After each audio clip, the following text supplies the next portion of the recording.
Alhamdulillah wa salatu wa salam ala rasulullah mabad. Ga dai mutanen ku kamar yadda kuka ganin su, mazan su da matan su.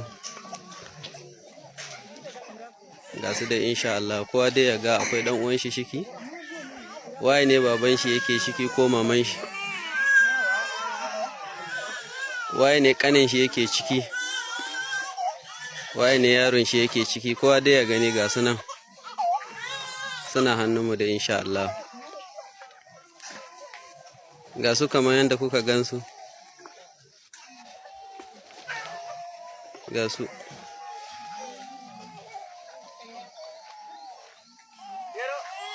Insha Allah wannan da ya wadatar, kowa ya ga ya duba nashi a ciki. Wanda yake akwai uban shi, wanda yake akwai uwar shi a nan, ko ƙannen shi.